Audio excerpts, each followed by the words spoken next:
আসসালামু আলাইকুম। আজ ৩রা সেপ্টেম্বর ২০২৪ মঙ্গলবার। শুরু করছি চেঞ্জ টিভি প্রতিদিনের গল্প অনুষ্ঠান। দর্শক, আপনাদের সঙ্গে রয়েছি আমি আবিদ আজম। শুরুতেই সংবাদ শিরোনাম। ম্যাজিক দেখালেন ডক্টর মোহাম্মদ ইউনূস, যা ঘটল আন্দোলনকারী প্রবাসীদের ভাগ্যে। বিএসএফ হত্যা করল বাংলাদেশি কিশোরী স্বর্ণা দাসকে। জামায়াত আমির কি সত্যি বসুন্ধরার হেলিকপ্টারে উঠেছিলেন? এবার বিস্তারিত।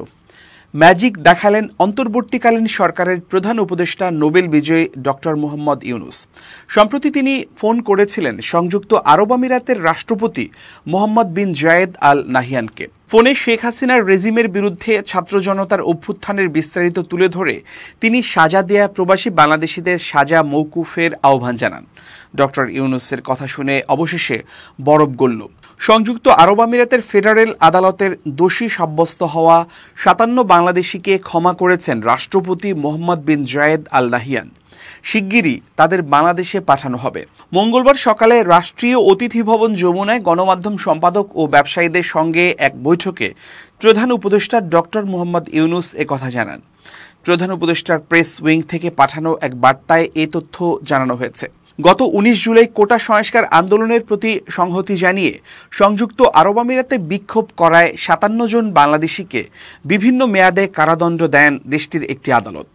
তাদের মধ্যে ৩ জনকে যাবজ্জীবন, ৫৩ জনকে 10 বছর এবং বাকি একজনকে 11 বছরের কারাদণ্ড দেওয়া হয়েছে। আমিরাতের রাষ্ট্রায়ত্ত সংবাদ সংস্থা আমিরাতি নিউজ এজেন্সি WAM তখন জানিয়েছিল কারাদণ্ডের মেয়াদ শেষে তাদের দেশে ফেরত পাঠানো হবে। WAM এর প্রতিবেদনে বলা হয়েছে, এই ব্যক্তিরা তাদের নিজ দেশের সরকারের বিরুদ্ধে বিক্ষোভ করেছিলেন। একজন প্রত্যক্ষদর্শী নিশ্চিত করেছেন যে বাংলাদেশ সরকারের নেয়া সিদ্ধান্তের প্রতিবাদে তারা সংযুক্ত আরব আমিরাতের বেশ কয়েকটি সড়কে বড় ধরনের বিক্ষোভের আয়োজন করেছিলেন। এদিকে গত 18 August Foundation for Law and ডেভেলপমেন্টের ফ্লাইট chairperson senior advocate Fouzia Karim এক সংবাদ সম্মেলনে দাবি করেছিলেন, তখন দূতাবাসের দায়িত্বপ্রাপ্ত কর্মকর্তারা দুবাইয়ের কর্মকর্তাদের জানিয়েছেন এরা সন্ত্রাসী, এরা স্বাধীনতা বিরোধী, এদেরকে অ্যারেস্ট করলে ওনাদের কোনো আপত্তি নেই, যার কারণে কোনো প্রকার আইনগত সহায়তা দেয়া হয়নি। পররাষ্ট্র মন্ত্রণালয় থেকে প্রত্যেক দূতাবাসে চিঠি দিয়েছে, এদেরকে আন্দোলনকারীদের চুপ করাতে হবে, শাস্তি দিতে হবে। তিনি আরও বলেন, আমরা প্রধান উপদেষ্টা, অন্যান্য উপদেষ্টা সহ পররাষ্ট্র উপদেষ্টাকে চিঠি দিয়েছি, ওনারা যেন রেমিটেন্স যোদ্ধাদের নিয়ে ব্যবস্থা নেন। আমরা দেশ থেকে লিগ্যাল সাপোর্ট দেব। সেদিন ফৌজিয়া করিম ফিরোজ আরও বলেন, দুবাইয়ের যিনি consul general BM Jamal Hossain, কিন্তু তিনি সবচেয়ে দায়ী ব্যক্তি, যিনি এই ৫৭ জনের দণ্ডের জন্য দায়ী। কোনো ধরনের লিগ্যাল সাপোর্ট দেননি তিনি ওদেরকে স্বাধীনতা বিরোধী বলেছেন। এটা খুব ফেভারিট ডায়ালগ ছিল। স্বাধীনতা বিরোধী জামায়াত শিবির যদি দ্বিমত পোষণ করত, তখন আপনি হয়ে যেতেন আরেক দলের ব্যক্তি। আপনি স্বাধীনতা বিরোধী। যখন মানবাধিকার কমিশনে ছিলাম তখন একথা আমি নিজেও শুনেছি। তিনি বলেন, শুধু ৫৭ জনেই নয়, আরও বেশি লোকজনকে গ্রেপ্তার করা হয়েছে। অনেকে জানেন না, ট্রেসলেস হয়ে গেছে। শুধু আমিরাতে নয়, অন্যান্য দেশেও হয়েছে। আমাদের কাছে কিছু আত্মীয় স্বজন এসেছেন যারা ৫৭ জনের মধ্যে পড়ছেন না। আমরা সব ধরনের সহায়তা দেব। আমরা দুবাইতে স্বেচ্ছায় একটি টিম পাঠাবার চেষ্টা করছি। সরকারকে তার ব্যবস্থা অবিলম্বে নিতে হবে। এই ঘটনার পর যুক্তরাষ্ট্রভিত্তিক আন্তর্জাতিক মানবাধিকার সংস্থা হিউম্যান রাইটস ওয়াচ, HRW ও জাতীয় মানবাধিকার কমিশন থেকে নিন্দা জানানো হয়। মৌলভীবাজারের কুলাউড়ায় ভারতীয় সীমান্তরক্ষী বাহিনী BSF এর গুলিতে স্বর্ণা দাস নামের 16 বছর বয়সী এক কিশোরী নিহত হয়েছে। রোববার রাতে উপজেলার শরীফপুর ইউনিয়নের লালারচক সীমান্ত এলাকায় ঘটনাটি ঘটলেও সোমবার দিবাগত রাত 12:30টার দিকে বিষয়টি জানাজানি হয়। নিহত স্বর্ণা জেলার জুড়ি উপজেলার পশ্চিম জুড়ি ইউনিয়নের কালনিগড় গ্রামের বাসিন্দা পরেন্দ্র দাসের মেয়ে। স্বর্ণা 8ম শ্রেণীতে অধ্যয়নরত ছিল। স্বর্ণার বাবা পরেন্দ্র দাস জানান, ভারতের ত্রিপুরায় তার বড় ছেলে থাকেন। তাকে দেখতে স্বর্ণা ও তার মা রোববার রাতে স্থানীয় 2 দালালের সহযোগিতায় লালারচক সীমান্ত দিয়ে ভারতে যাওয়ার চেষ্টা করেন। তিনি আরও জানান, রাত 9টার দিকে ভারতের কাঁটাতারের বেড়ার কাছে পৌঁছালে BSF তাদের লক্ষ্য করে এলোপাতাড়ি গুলি চালালে স্বর্ণা ঘটনাস্থলে মারা গেলেও ভাগ্যক্রমে স্বর্ণার মা বেঁচে যান। তিনি জানান, সোমবার রাতে বর্ডার গার্ড বাংলাদেশের একটি দল বাড়িতে এসে খবরটি জানায়। স্বর্ণার লাশ বিএসএফ নিয়ে গেছে বলেও জানান তিনি। বিজিবির লালারচক বিওপির কমান্ডার নায়েক ওবায়েদ জানান, কয়েকজন বাংলাদেশি চোরাই পথে ভারতে যাওয়ার সময় বিএসএফ এর গুলিতে একজন মারা গেছেন বলে শুনেছি। এ ঘটনায় ভারতের মোদী সরকারের বিরুদ্ধে হিন্দু কিশোরী হত্যার অভিযোগ এনেছে নিহতের পরিবার। তারা বলছে, পরিকল্পিতভাবে উদরপিণ্ডি বুধর ঘাড়ে চাপাতে হিন্দু সম্প্রদায়ের মানুষকে হত্যা করছে ভারত। বাংলাদেশ জামায়াতে ইসলামের আমির ডাক্তার শফিকুর রহমান বসুন্ধরার হেলিকপ্টার ব্যবহার করেছেন বলে বিভিন্ন জায়গায় প্রচারণা করা হচ্ছে। বিষয়টি ভুয়া এবং মিথ্যা বলে জানিয়েছে প্রবাসীর হেলিকপ্টার। মঙ্গলবার এক সংবাদ বিজ্ঞপ্তিতে এ তথ্য জানানো হয়। এতে বলা হয়, প্রবাসীর হেলিকপ্টার শুরু থেকেই অত্যন্ত সুনামের সঙ্গে হেলিকপ্টার সেবা দেওয়ার চেষ্টা করেছে। আমাদের আন্তরিকতা ও জরুরি সময়ে তাৎক্ষণিক সাড়া দেওয়ার কারণে অনেকেই বারবার আমাদের সেবা নিয়েছেন। বিভিন্ন রাজনৈতিক দলের নেতারা ও সাধারণ প্রবাসী যারা জরুরি প্রয়োজনে বিভিন্ন গন্তব্যে যান তাদেরকে আমরা সেবা দিয়ে থাকি। বিজ্ঞপ্তিতে আরও বলা হয়, বাংলাদেশ জামায়াতে ইসলামের আমির ডাক্তার শফিকুর রহমান শহীদ আবু সাঈদের কবর জিয়ারত করাসহ দলীয় কর্মকাণ্ডে প্রবাসীর হেলিকপ্টারের সেবা নিয়েছেন। ভাড়া বাবদ নির্ধারিত অর্থ তাৎক্ষণিকভাবে পরিশোধ করেছেন তার দল, যে টাকার রসিদ আমাদের কাছে এবং তাদের কাছেও সংরক্ষিত আছে।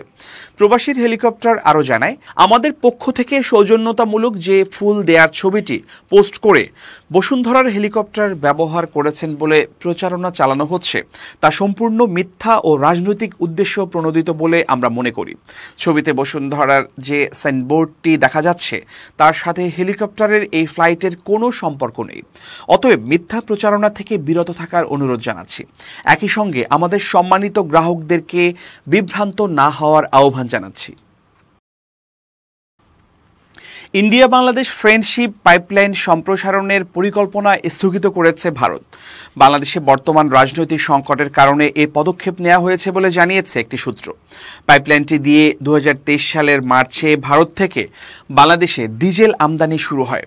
এই পাইপলাইন বাংলাদেশের আরও গভীরে সম্প্রসারণের কথা ছিল, তবে সে পরিকল্পনা স্থগিত হয়েছে বলে এক প্রতিবেদনে জানিয়েছে ভারতীয় সংবাদ মাধ্যম লাইভ মিন্ট। প্রতিবেদনে বলা হয়েছে, ভারত বাংলাদেশ ফ্রেন্ডশিপ পাইপলাইনের মাধ্যমে প্রতিবেশী বাংলাদেশের ডিজেল বহনে ভারতের পরিকল্পনা বাংলাদেশের বর্তমান রাজনৈতিক সংকটের কারণে অনেকটা স্থবির হয়ে গেছে।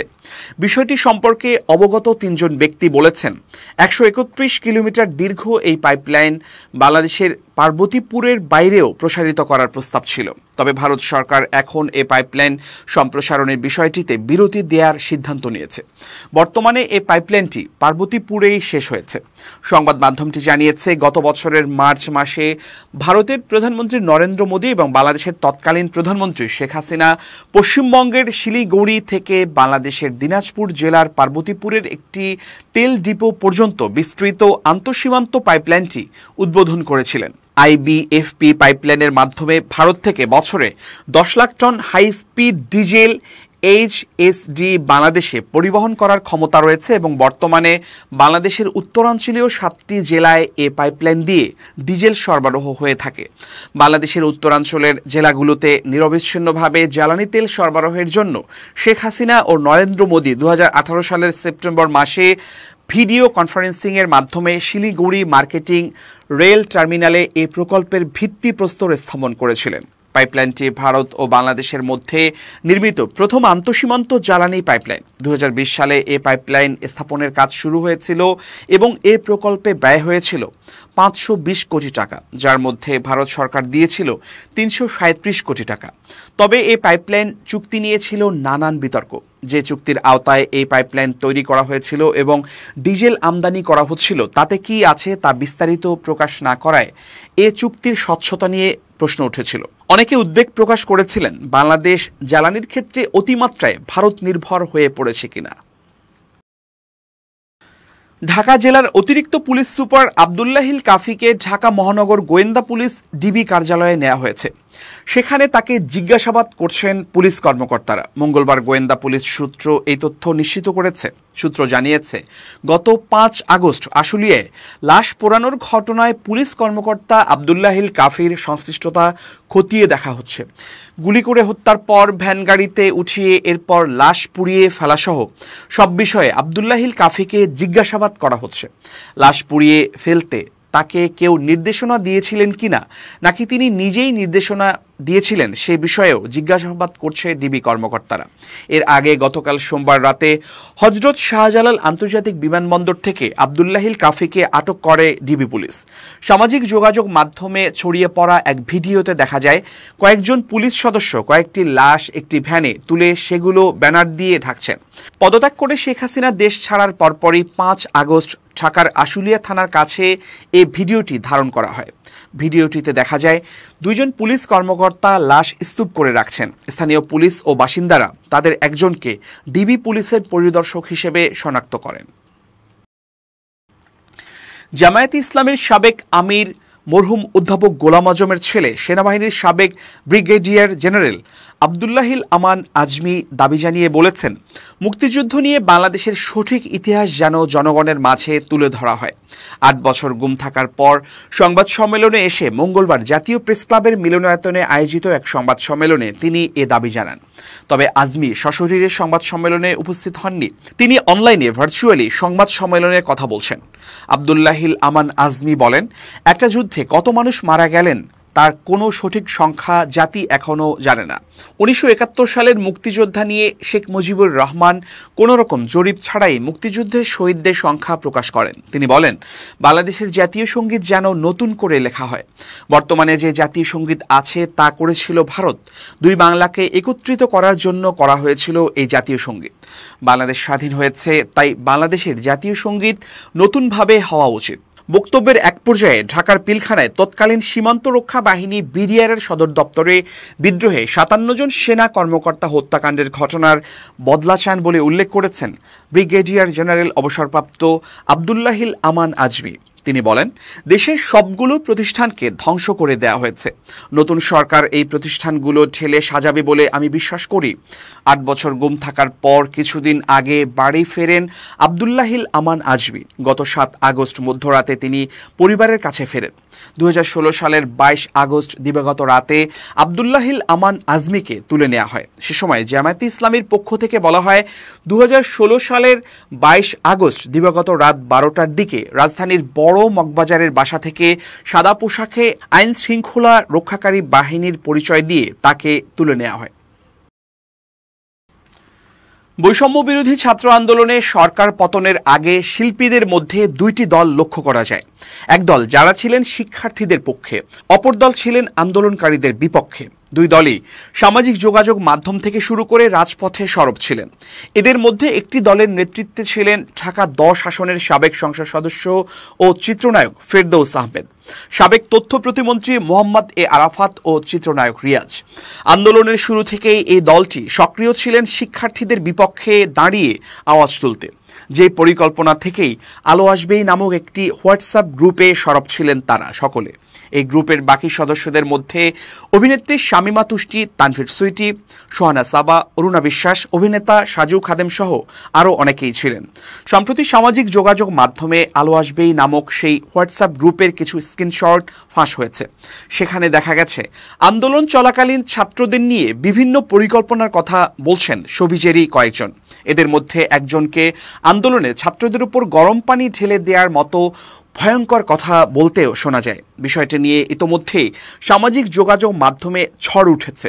অভিনয় শিল্পী থেকে শুরু করে নির্মাতারাও এই ঘটনায় আওয়াজ তুলেছেন। অনেকেই তাদের শাস্তির দাবি জানিয়েছেন। নির্মাতা মোস্তফা সরোয়ার ফারুকি ওই গ্রুপের বেশ কিছু কথোপকথনের স্ক্রিনশট নিজের ফেসবুক প্রোফাইলে শেয়ার করেছেন। একই সঙ্গে আন্দোলনকে ঘিরে কারা মানবতার বিপক্ষ শক্তি ছিল সেই প্রশ্ন তুলেছেন। এদিকে এই গ্রুপে শিক্ষার্থীদের আন্দোলন নিয়ে কথোপকথনের সত্যতা জানতে চিত্রনায়ক ফেরদৌস ও রিয়াজের সঙ্গে যোগাযোগের চেষ্টা করেও বক্তব্য নেওয়া সম্ভব হয়নি। সরকার পতনের পর থেকেই তারা আড়ালে চলে গেছেন। এবার খুব জরুরি 1 মিনিট জানাচ্ছেন ইউনেস্কো ক্লাব পুরস্কার বিজয়ী সাংবাদিক আমিরুল মোমিনিন মানিক। খুব জরুরি 1 মিনিটে প্রত্যেককে আমন্ত্রণ।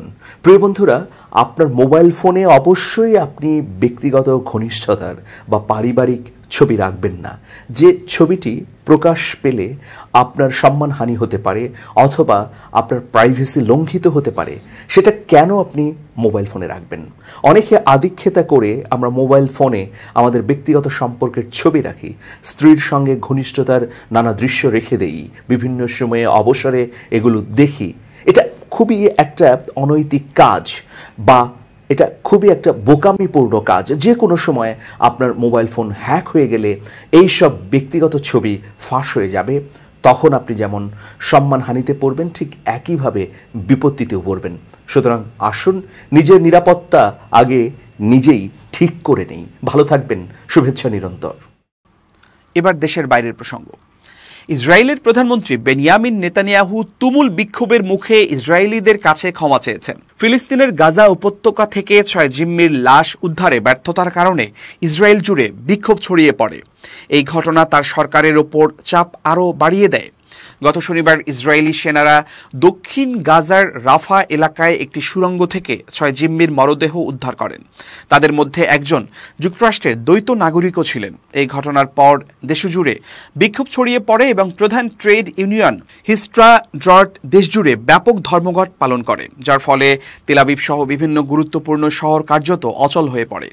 বিক্ষোভের মূল কারণ হল ইসরায়েল সরকারের পক্ষ থেকে জিম্মিদের মুক্তির জন্য অবিলম্বে চুক্তির দাবির ক্ষেত্রে ব্যর্থতা।